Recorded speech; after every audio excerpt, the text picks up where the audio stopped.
Radius gauges. Yes. If anybody's missing this, because you probably used. What are you talking about? You probably misplaced. Hey, it's me, Destin. Welcome back to Smarter Every Day. So this is my dad, and everybody's going to talk about in the comments how ugly we are. Let's just get that out of the way. Chip off the old block. We're ugly. It ain't going to get no better. We know it. He knows how to measure things. He's been a metrologist for years and years and years, right? Yes. Yeah. What things have you measured? All kinds of things. Yeah. You name it. Just this week, I measured things that go into space and things that go down deep in the ocean. Just this week? Just this week. And that's what a metrologist does, right? Yes. The study of measuring things. So when I was growing up, this is the kind of stuff I would play with in the garage. These are micrometers. That's a really old lathe over there. These are things that kind of shaped the way I think. And I read a lot of books back in the day, and I want to show. I'm basically making this video because I want you to see it. It's the dawn of precision. You taught me all this stuff, and there's a guy named Joseph Whitworth. Mm-hmm. We're standing on his shoulders right now, right? Right. Well, I mean, like Yeah. you like surface plates, don't you? Oh yeah. You know who made surface plates? Who made them? I guess Mr. Starrett did. No, Joseph Whitworth. Did he? Yeah. Did he really? Yeah. So today on Smarter Every Day, I would like to go on an adventure to learn about this guy, Joseph Whitworth, and basically, I think you'll enjoy this video. Okay. So our story starts here at the Tennessee State Museum. There's a really cool thing here, something I've cared about my entire life. It's a special weapon that was used in the Civil War called a Whitworth rifle. Okay, this is what we're here for. This is a Whitworth. This represents the proliferation of the idea of modern manufacturing precision. This was a weapon that was designed in England by a guy named Joseph Whitworth. The scope is off to the side, so I don't really know how they fire this thing. Look at the end of the barrel here. You can see that it's not a circle like most rifles are at the end of their barrels. This is a hexagonal bullet. Now, the interesting thing about that is it's a hexagonal helical bullet. If you think about it, how do you make a hexagonal hole in metal, and then how do you twist that at a certain rate? The answer is extreme manufacturing precision. So there wasn't a bullet at the museum, but the cool thing about the South is you can pick up the phone and call people like Preston, who owns NashvilleRelics.com, and you have a Whitworth bullet. I do. So your thing is Civil War relics, right? Like you've got all It is. you like buy and sell this stuff, right? Absolutely. But so is your Whitworth for sale? Not yet. Okay, what's the deal here? You found this, right? I found that one. Okay, so it has sentimental value to you. It does. I've never actually sold anything that I found. Really? So what's the story with this? So this is what you call a drop? This was a dropped bullet. It was not fired. It was found along the second day's battle lines at the Battle of Nashville. Basically, it would have been dropped on December 16th, 1864. Really? So you can peg it down to that day? Peg it down to that day. So what's so special about the Whitworth bullet, the hexagon, right? The hexagon, a lot of the Whitworths that came through were the round conical type shells. You didn't see a lot of the hexagon type guns come through, and it's quite rare to dig one, and to find one in dropped great condition is kind of neat to find. So why did the sharpshooters of the day prefer the Whitworth? Very accurate. Really? Very accurate. Did you know they actually made artillery pieces that had the hex? I did. I'd seen some of those shells. I'd never seen the actual cannon, but I'd seen some of the shells. I recently went to a Civil War cannon shoot, and while some people were there on the field trying to knock down barrels with their cannons, there was this one guy that was absolutely drilling whatever he aimed at. How long did it take you to make this, Mike? It took me a couple of years. The planning and arranging stage took longer than the actual making of it. The making of it was about a year. So the whole purpose of this is that you have an increased roll rate, so you have a more stabilized projectile, right? Correct. Wow, that's amazing. Okay, let's get the camera set up. That's perfect. Is that it? Oh, that's cool. Isn't it? That's really cool. That's gonna work. That looks good, doesn't it? It really does. Okay, here we go. Whitworth, 600 meters. Yards, 600 yards. Whitworth 3-pounder ready to fire? Fire!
Did you hit it? Yeah, I hit, looks like I skimmed the bullseye at about 9 o'clock. Really? Oh, holy cow, dude. We're talking about 600 yards? Yes. That's insane. So here it is right here. Oh, man. Look at how my goodness.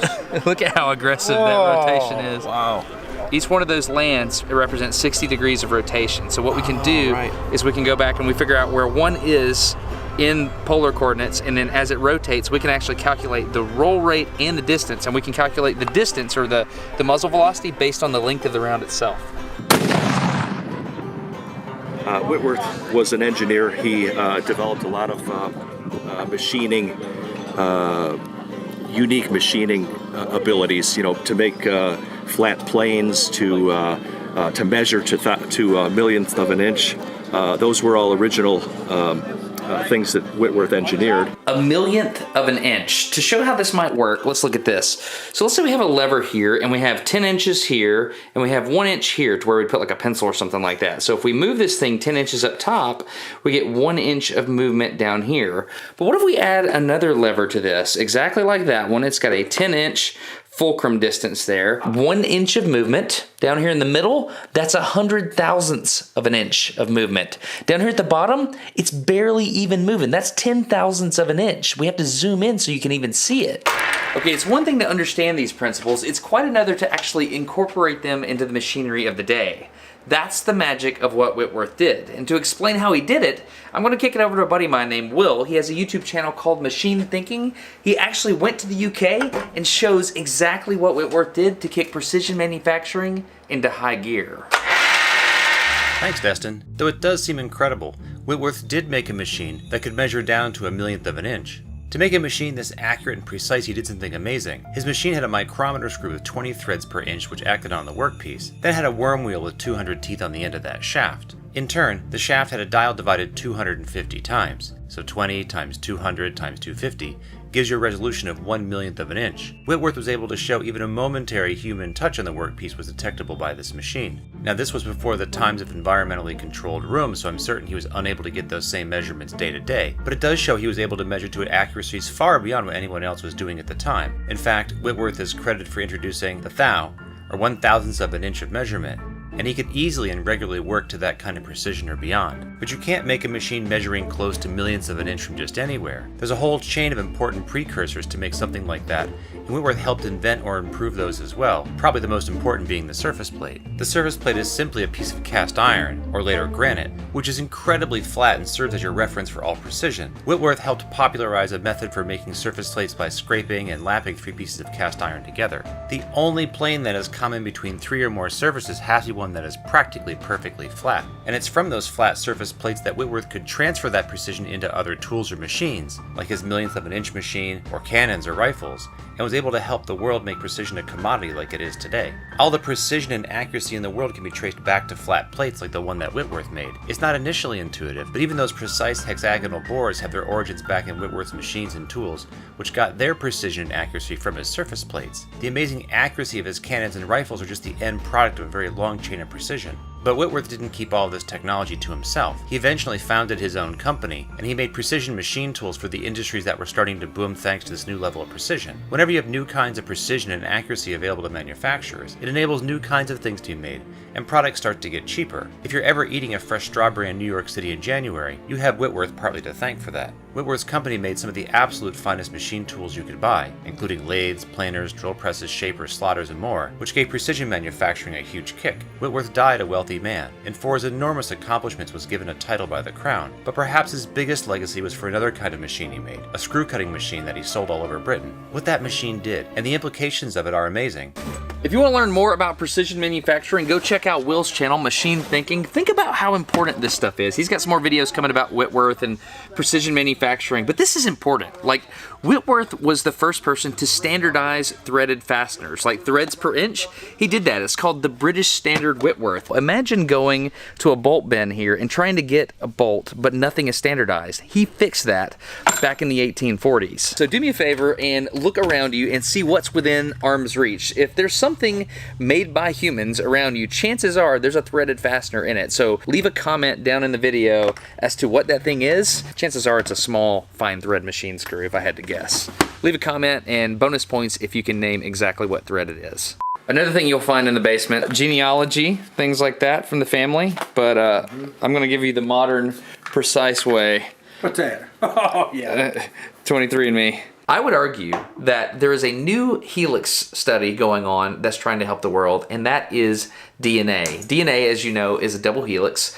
23andMe is the sponsor for today's episode, and they have developed a kit that you can get by going to 23andme.com/smarter. It comes to your house. There's a little vial in it. You spit in the vial, you package it back up, you register, you send it off. There's a video on Smarter Every Day where I went to the lab and see them using a chip like this to do what's called genotype testing. They don't sequence your DNA. They do genotype testing, which is a way to look at different SNPs, single nucleotide polymorphisms, to understand more about your genetic sequence. It's like a very small fraction of your sequence. There's two ways you can use 23andMe. You can just do the ancestry part, which makes a great gift for somebody that's interested in like genealogy and stuff like that. Or you can do health and ancestry, which is what I choose to do because I get all kinds of information about my body. Just like back in the day, they were seeing the dawn of precision manufacturing. Right now, today, in our day and age, we are at the dawn of precision medicine, which is going to affect our children's lives forever, and it's going to make the world a better place. So I'm excited about this. If you want to get a kit for you or someone you love, go to 23andme.com/smarter.